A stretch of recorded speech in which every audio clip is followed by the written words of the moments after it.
Assalamualaikum warahmatullahi wabarakatuh dan selamat berjumpa kembali bersama channel JHM Official ya. Eh, Pada kali ini kami akan mencoba memberikan jawaban atas pertanyaan-pertanyaan yang berkisar di seputar interaksi manusia dan komputer. Memang saat ini interaksi manusia dan komputer merupakan salah satu disiplin ilmu ya dikembangkan akhir-akhir ini. Baik, kita akan melihat bagaimana pertanyaan-pertanyaan yang sudah sempat masuk dan akan coba kami jawab dalam kesempatan ini. Namun sebelumnya kami sampaikan jangan lupa ya nyalakan lonceng, kemudian tekan tombol subscribe agar channel ini makin hari bisa lebih berkembang lagi dan kami akan lebih giat membuat konten-konten yang berhubungan dengan mata kuliah ataupun ilmu-ilmu teknologi ya. Nah, kita masuk pada segmen Anda bertanya, saya menjawab. Nah, pertanyaan yang pertama yang masuk adalah apa yang dimaksud dengan interaksi manusia dan komputer? Kemudian apa contohnya? Nah, kalau kita lihat interaksi manusia dan komputer adalah sebuah ilmu yang mempelajari tentang hubungan antara manusia dan komputer ya, dalam upaya mendesain, proses melakukan evaluasi dan mengimplementasikan sistem komputer yang interaktif sehingga dapat digunakan oleh manusia dengan mudah. Nah, beberapa contoh misalnya di bidang pendidikan antara lain siswa mengerjakan atau mengisi soal-soal ujian berbasis komputer. Nah, kemudian di bidang keuangan misalnya kasir menggunakan komputer untuk mencatat semua transaksi sebuah toko. Di bidang kesehatan, penggunaan mesin ronsen di rumah sakit misalnya. Kemudian di bidang transportasi, ketika kita memesan tiket pesawat, tiket kereta, tiket bis melalui aplikasi web maupun mobile, itu sudah merupakan bagian dari kajian dari interaksi manusia dan komputer. Nah, di sehari-hari saat ini memang bisnis online itu sudah mulai menjamur. Nah, salah satu ketika kita melakukan interaksi manusia dan komputer, misalnya kita melakukan pemesanan barang melalui toko-toko online, kita pesan kendaraan atau ojek online, Grab dan sebagainya, itu salah satu contoh dari sekian banyak aktivitas interaksi manusia dengan komputer. Nah, sehingga interaksi manusia dan komputer ini ruang lingkupnya sangat luas, yakni bagaimana hubungan ataupun interaksi yang dilakukan oleh manusia menggunakan teknologi komputer itu sendiri. Nah, selanjutnya pertanyaan yang masuk, apa yang dimaksud dengan komputer? Sebenarnya sangat sederhana. Komputer itu berasal dari kata komputer ya, yang artinya menghitung. Secara bahasa, komputer bisa didefinisikan sebagai suatu alat ya, atau sebagai alat yang melakukan proses perhitungan aritmatika. Namun, secara umum komputer didefinisikan sebagai seperangkat alat elektronik, di mana di dalam perangkat elektronik itu terdapat software dan hardware yang saling berhubungan antara yang berfungsi menghubungkan antara satu komponen dengan komponen lainnya, sehingga menghasilkan sebuah informasi yang sebelumnya terlebih dahulu diolah. Sehingga dengan rangkaian seperangkat alat elektronik itu harus dipadukan dengan terdapatnya software dan hardware, karena banyak yang perangkat alat elektronik yang tidak memiliki software, misalnya setrika, kemudian kulkas, mesin cuci. Ini tidak masuk kategori sebagai alat elektronik tetapi bukan masuk sebagai komputer. Kenapa? Karena dia tidak memiliki software. Hardware-nya ada, tetapi perangkat kerasnya ada, tetapi perangkat lunaknya atau software tidak dimiliki, sehingga dia tidak memenuhi unsur dikatakan sebagai komputer. Nah, untuk memenuhi unsur sebagai alat elektronik yang bisa dikatakan sebagai komputer, di mana di dalamnya terdapat yang namanya hardware atau perangkat kerasnya serta software atau perangkat lunak yang menggerakkan hardware-nya, sehingga antara software dan hardware itu saling berhubungan. Oke.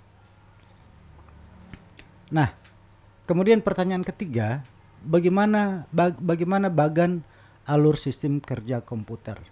Sebenarnya kalau kita melihat bagan ataupun alur sistem kerja komputer itu sudah sangat sederhana, di mana bagan sistem kerja komputer itu secara umum dibagi menjadi 4 bagian.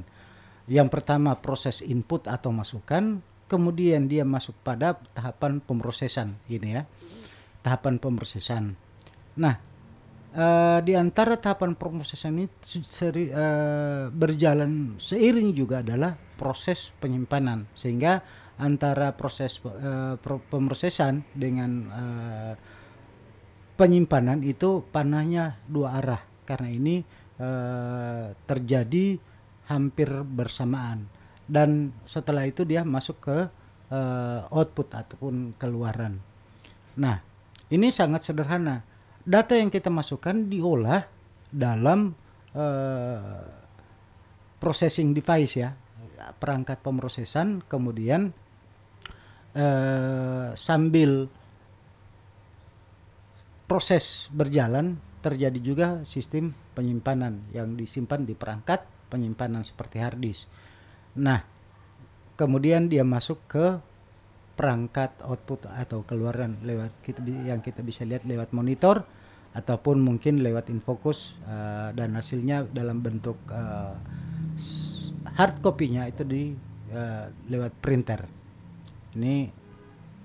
Nah, kemudian pertanyaan selanjutnya, bagaimana bagian-bagian komputer itu sendiri? Nah, bagian-bagian komputer itu hampir sama dengan alur ataupun proses kerjanya, di mana bagian komputer itu dibagi menjadi 4 kelompok ya. Yang pertama perangkat masukan atau perangkat input, kemudian perangkat pemrosesan, kemudian perangkat penyimpanan, dan yang terakhir adalah perangkat keluaran. Nah, untuk perangkat masukan, contohnya misalnya mouse, keyboard, kemudian kamera, ada barcode reader serta lain, banyak perangkat-perangkat masukan lainnya. Kemudian untuk perangkat pemrosesan ini letaknya ada di dalam CPU ya, Central Processing Unit, di mana di dalam Central Processing Unit itu terdapat beberapa bagian, misalnya prosesor, random access memory atau RAM, kemudian mainboard atau motherboard sebagai papan induk dari yang di mana semua komponen melekat ya, semua komponen komputer itu melekat atau terhubung dengan motherboard. Kemudian perangkat penyimpanan, ya kita pahami bahwa misalnya hard disk, ada compact disk, kemudian flash disk dan lain-lain. Untuk perangkat keluaran, misalnya di mana kita bisa melihat hasil tampilan, misalnya monitor, kemudian infocus. Untuk hardware-nya, misalnya untuk hard copy-nya kita bisa lihat lewat printer, suara bisa kita dengarkan melalui sound, dan masih banyak perangkat-perangkat keluaran lainnya. Nah, ini masuk lagi pertanyaan, bagaimana sejarah singkat perkembangan IMK? Nah, IMK itu memang kalau kita lihat mulai dikenal pada tahun 1950-an ya. Pada tahun ini antarmuka hanya berfokus pada pengembangan hardware saja. Misalnya pada switch panel yang ada di dalam komputer. Dan memang di tahun 50-an ini memang kondisi komputer seperti yang kita lihat di gambar ini sangat-sangat membutuhkan ruang yang besar ya, di mana satu unit komputer itu membutuhkan biaya yang sangat besar. Nah, pada tahun 1960-an sampai 70-an ini pada tahun ini antarmuka mulai berkembang pada pemrograman. Nah, sudah ada Fortran, ada COBOL dan lain-lain.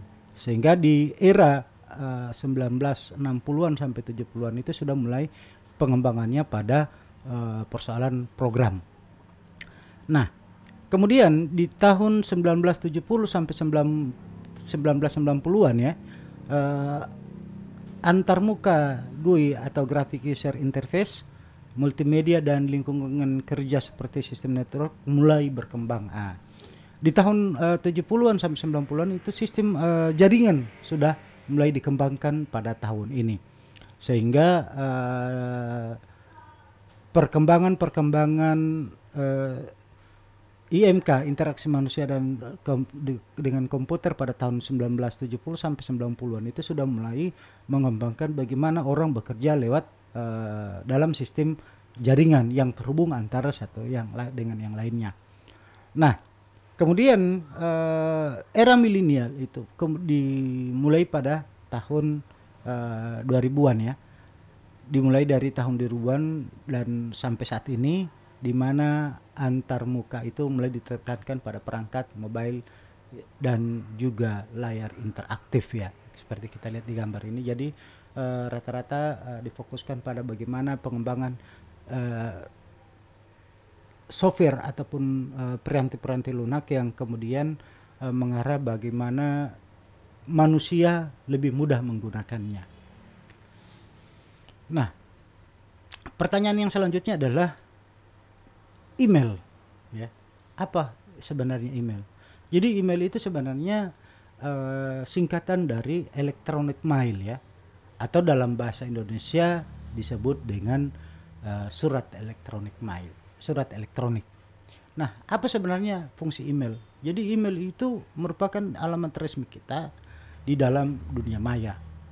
Ya, dengan menggunakan email kita bisa terhubung dalam berbagai kegiatan internet seperti bergabung di situs jejaring sosial, Facebook misalnya, Twitter, di mana pada saat pendaftaran awal pasti kita akan dimintakan email untuk memverifikasi alamat kita. Nah, saat ini email telah berkembang hingga memiliki fungsi yang sangat beragam. Ya, bisa saja dia untuk mengirim file, foto, video, dan chat dengan teman-teman keluarga yang lain. Sehingga email ini merupakan alamat ya, alamat kita ketika berada di dunia maya. Nah, karena dunia maya itu sangat membutuhkan sebuah alamat pribadi yang dimiliki oleh masing-masing pengguna.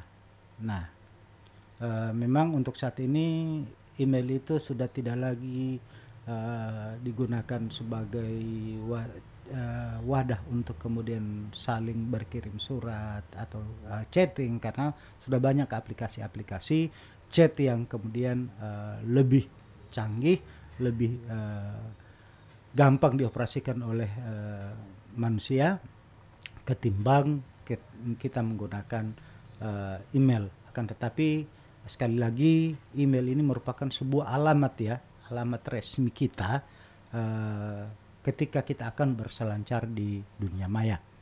Sehingga memang kebutuhan akan pengetahuan tentang email ini paling tidak ini sangat mendasar untuk kita pahami bersama.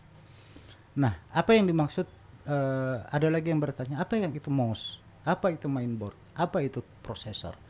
Jadi mouse itu adalah perangkat keras komputer ya, yang bergerak sebagai pengendali kursor pada tampilan GUI atau Graphic User Interface untuk memberikan yang berfungsi memberikan masukan atau input berupa gerakan kursor. Ya, bisa menekan tombol atau klik, kemudian menaikkan atau menurunkan tampilan layar, itu yang disebut dengan scroll. Yang kedua, apa itu mainboard? Mainboard itu adalah atau kata lain motherboard ya, atau mainboard adalah papan utama ya, papan induk berupa PCB yang memiliki chip BIOS, program penggerak. Chip BIOS itu adalah program penggerak di mana jalur-jalur dan konektornya sebagai penghubung akses terhadap masing-masing perangkat ataupun bagian-bagian komputer. Yang berikut adalah apa itu prosesor? Nah, prosesor itu sebenarnya adalah sebuah IC ya. IC yang kemudian yang berfungsi mengontrol seluruh jalannya sebuah sistem komputer yang digunakan. Nah, sebagai sistem pengendali dalam sistem kerja komputer, ibaratkan prosesor itu merupakan otak dari sebuah komputer yang berfungsi melakukan perhitungan dan menjalankan tugas-tugas lainnya. Nah, untuk contoh-contoh, kemudian ada yang bertanya, apa semua yang kemudian masuk sebagai dalam aplikasi media sosial? Nah, memang aplikasi media sosial saat ini banyak bertebaran.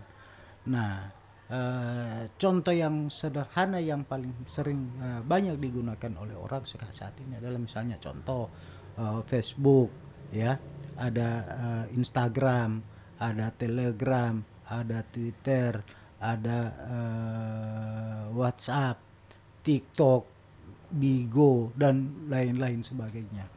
Banyak yang kemudian pengembang yang menciptakan aplikasi-aplikasi yang media sosial yang menghubungkan antar pengguna ya, antar pengguna. Tetapi memang yang saat ini yang paling banyak digunakan oleh masyarakat umum adalah Facebook ya, Facebook, kemudian Telegram, WhatsApp, dan Twitter, Instagram ya. Ini yang aplikasi-aplikasi, contoh-contoh aplikasi media sosial yang saat ini banyak digunakan. Ya, oke, terima kasih.